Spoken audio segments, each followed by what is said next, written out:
So you're thinking about potentially picking up a Sony A7 III camera and wondering, should I still be doing that? It's 2020, this camera's a couple of years old now, is it still worth it? So today this video is going to go over some of the reasons that you might be thinking you don't want to pick this up, and I'm going to address those, and then all the great things that this camera still has going for it. So everyone is pretty sure there will be an A7 IV camera coming this year, and a lot of people are going to think, I'll just hold out for the new one. But something you have to bear in mind is the cost and the features. Do you need some of the features that that camera is going to have? Do you need to spend extra money based off of what you're going to be using it for? In terms of what I think the A7 IV will have, maybe it's what I want it to have, but I do genuinely think that we will see some of these features. I think we will see a flip screen, much like the A6400, whether it goes up or to the side, I'm not too sure, but I think we will see it. I also think we will see a slightly higher res screen and a screen that reads exposure a little bit better. Something like the screen on the A7R series. I do think we will see 4K 60 in this camera, and I also believe that we'll probably see a 1080 with a higher bitrate, potentially a higher bitrate in 4K as well. Kind of hoping that we'll have UHS 2 slots on both. Right now you only have the one, but that's not a big deal to me. Chances are you're quite like me in that you might not actually need some of those features. Those are just things that you would like to see, things that you want, but you don't necessarily need. Sometimes I think we really just get caught up in specs, and if you think about it, at least for me, I can genuinely do everything I need to do right now with the A7 III, and chances are you probably can as well. The other thing to think about if an A7 IV is coming is the A7 III price might go down a little bit. So if you're very price conscious, maybe wait a little bit longer. But honestly, it's already a really, really low price. It's the lowest it's ever been. I don't see it going any lower personally. With how well it sells, it makes no sense for Sony to drop the price even more than it's already dropped now. It's also possible to consider that the A7 III price might go back up to what it originally was. A7 IV comes out, it's not that much different to the A7 III, and now Sony knows the A7 III is still going to continue to sell really well. Boom, continue to make that money. The other thing to consider is the A7S III could potentially appear this year. It's possible, who knows, it's meant to have been out for the last 2 years, but still hasn't come. That is a very video-centric camera, so it's very, very focused on mostly videos. You might see things like higher bit rates, being able to shoot in lower light, things that you might not actually need again. The other thing to consider with the A7S III, if it does come, as it's a video-centric camera, if it's anything like the A7S II, that was only a 12 megapixel stills camera. So if you are a hybrid shooter and you like to shoot video and photo like myself, if the A7S III is anything like the A7S II, it might be slightly lower megapixels than something like the A7 III or even the A7 IV. Again, something to be aware of. 2 years in terms of camera tech is a very long time. Sony comes out with multiple cameras a year, so should you be buying a camera that is close to 2 years old? Let me tell you this, I still use it for photo, I still use it for video, and it still blows me away on a regular basis. It's the lowest price that it's ever been. There's more lenses out now than there ever was before. I would consider this a very good time to still buy this, especially at the low price that it's at right now. Another thing to think about is you're potentially scared of the cost of lenses. Sony full frame glass specifically is pretty expensive. If you're a first time Sony user or you're coming from Canon or Nikon or Fuji, you're gonna have to invest in some glass. In the past 2 years, there's been a plethora of new lenses for Sony full frame. There's 2 new Tamrons, the 17-28 f2.8, 28-75 f2.8. There's 3 new Tamron primes that just came out. There's a whole bunch of new Sigma lenses that came out, and all are considered budget-friendly options compared to the Sony counterparts. Even APS-C lenses like the Sigma 16mm all work really well on the Sony A7 III. So if you are thinking of joining Sony and you need to invest in a bunch of glass, there's never been a better time really to do it. You've heard from Bob down the pub the other day that he was shooting a wedding and he had issues with it overheating and it turned off. You've seen 3 videos online of people talking about how their A7 III overheated as well. What you often don't consider is there's the hundreds of thousands of other people that haven't had issues with their A7 III and it overheating, like myself. Take it from me, I've shot multiple 4K videos back to back with this guy for YouTube and never once had an issue with the camera overheating. I shoot a lot of weddings with the A7 III, and contrary to popular belief, Canadian summers are not wintry and filled with snow. It actually can easily get into the 40s here with the humidity. So this can sometimes be sat directly under the sun in the middle of a field for half an hour, and the blistering hot heat is 2 shades darker by the end of the ceremony because it's got a beautiful tan. But it still runs perfectly fine. I've never had issues with my A7 III with overheating. I'm sweating my balls off.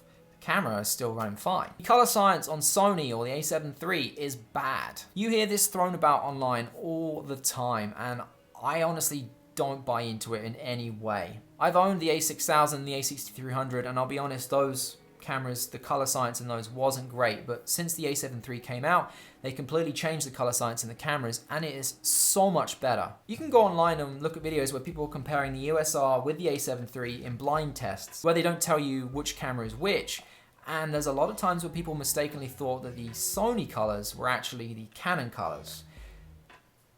That kind of speaks for itself, to be honest with you. I often get asked which picture profiles and how I grade my video, and I don't use picture profiles. I use a creative style, the Autumn Leaves one. It's a little bit contrasty, it's desaturated a little bit, and I love it, and a lot of people always comment that they love it too. That's just baked in straight from the camera. That being said, if you want to grade your video, you can do that easily. There's a ton of picture profiles to shoot from, and if you want to use LUTs too, I recommend Cody Blue's LUTs. They're beautiful, they look really, really nice on a lot of different A7 III footage. So don't always buy into the color science side of things. I think 5 years ago, it was very different to how it is today. One thing I will say that you should be aware of with the A7 III is the screen quality isn't the best in terms of resolution. Something like the USR is 2.1 million dots. This is 968,000 dots. Having used both cameras, I can tell you there is a big difference. The other thing to bear in mind with this screen is it doesn't read exposure very well. This will often show the camera as being overexposed, whereas when you look through the EVF, it's completely fine. I know you can use histograms, but still the screen should work. So it's something you should be aware of. Is it a reason to not buy the A7 III? Absolutely not, but it's something you will have to deal with, so you should be aware of it. Now, something actually I figured out a little bit more recently, I just picked up an USR and an X-T3 to start doing some more comparisons with the Sony A7 III, and I will say that the software and the general feel of the camera on the A7 III is a little bit slower. And what I mean by that is just turning the camera on, like the time from being off to turning it on to taking a picture is substantially longer on the Sony than it is on the X-T3 and on the USR. So if you are coming from a different brand to the A7 III, it's something you should be aware of. Is it crippling to the point you can't use it? Absolutely not, but it is slower. You know, like how you have a new phone and it's fresh out of the box and it works great, and then that phone becomes a year old and it's just a little bit slower. That's the difference. The Sony is a slightly slower one. The Canon and the X-T3 just seem quicker to use. Now let's talk about some of the reasons the A7 III is still a great camera in 2020. Some of the features it has that we often forget it has because we just don't use them on a regular basis, but they're there and it still makes this camera a fantastic buy. Autofocus. I own the A7 III. I do own the USR, which is considered the fastest one out there, and I will honestly say I don't buy into that. I do believe the A7 III is quicker when it comes to autofocus. 120 frames per second video that is usable and looks great. The reason I say usable is with the A6300, 120 frames per second, it was kind of mushy, it wasn't great. On the A7 III, 120 frames per second video it's good. It looks really nice. I'm happy with it. 4K video.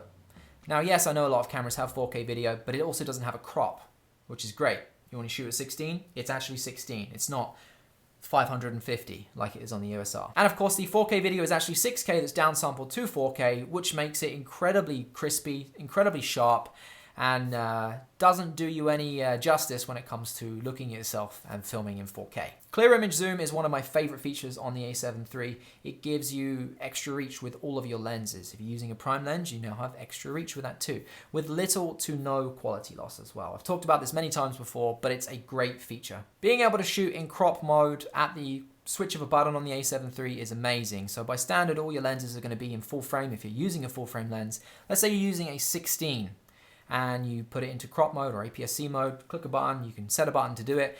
Now you have 1.5 times more reach on that lens.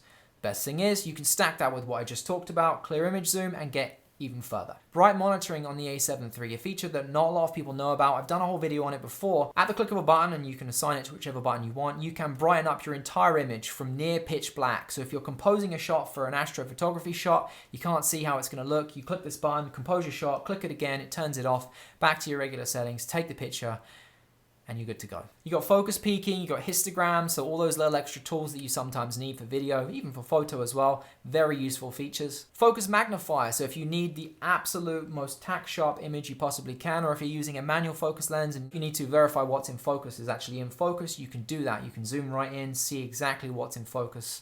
Again, good to go. It's not a feature that you'll use often, but when you need to, it's really, really great to have. Customizable buttons, so you can change all your buttons to whatever you want. You have multiple custom buttons, C1, C2, C3. You can change everything, really, if you wanted to. And the ability to have quick settings on your dial on the 1 and 2 there. So if you're a hybrid shooter like me, to quickly go between video and photo settings, different video If you're going from 4K to 1080p to 120 frames per second, you can literally just turn the dial there and have settings assigned to each one. Really love being able to do that. IBIS.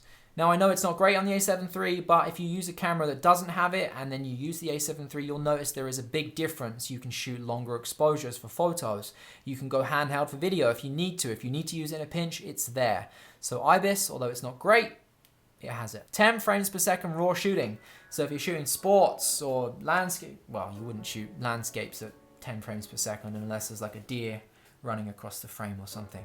But if you wanted to, it's there. That paired with Sony's autofocus is going to be great. So it has IAF if you're shooting sports, or if you are shooting a landscape at 10 frames per second and there is a deer that runs past, it has animal IAF. Sony's autofocus abilities and 10 frames per second raw, really great. And then dynamic range, something I think we often forget about, and I am guilty of this all the time. I'll shoot an image and it's slightly overexposed, with the sky's a little bit blown out. You can rescue so much from these raw files.